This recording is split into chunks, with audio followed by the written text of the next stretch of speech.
Hello guys, আসসালামু আলাইকুম। আমি কিন্তু আজকে ক্ষুদ্র পরিবার এবং অসহায় মানুষ কর্মসংস্থায় একটা ভিডিও নিয়ে চলে এসেছি। আর এই ভিডিওটা যদি ভালো লাগে আমার ভিডিওটাতে একটা লাইক করবেন এবং চ্যানেলটাকে সাবস্ক্রাইব করতে কখনোই ভুলবেন না। আর ভাই, ভিডিওটা দেখতে থাকুন।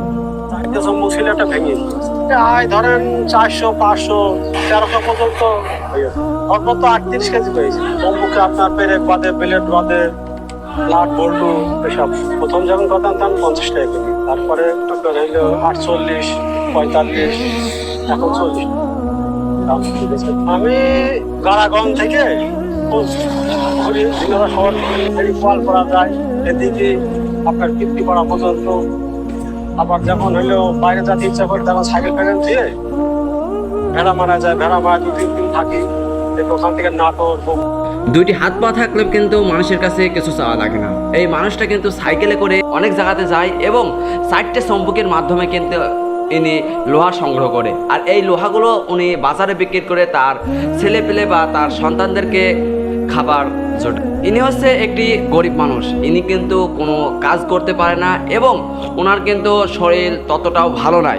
সেই কারণে কিন্তু উনি একটা কর্ম বেছে নিয়েছে। আর কর্মটা কিন্তু আমরা কখনোই ছোট করে দেখবো না।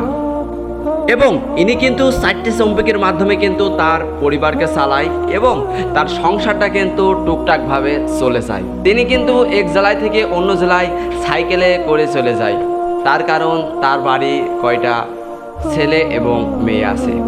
মানুষ নিজের জীবনটাকে এবং তার পরিবারকে চালানোর জন্য কত কিনাই কাজ করে। এই মানুষটা দেখে এবং তার কাজকর্ম দেখে আমি অবাক হয়েছি, কারণ সেই মানুষটা কিন্তু মানুষের কাছে হাত পাচ্ছে না।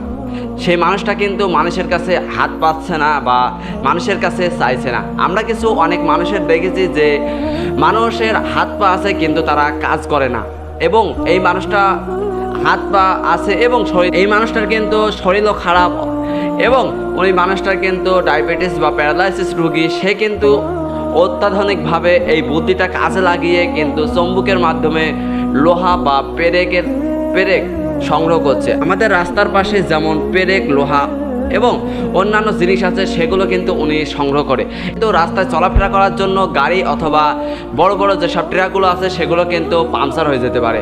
এই মানুষটার জন্য কিন্তু সেই পাংচার হওয়া থেকে আমরা মুক্ত পাচ্ছি এবং সেই মানুষটারও কিছু টাকা পয়সা অথবা তার পরিবারকে চালানোর জন্য একটি ভালো একটা সংস্থা সে বেছে নিয়েছে।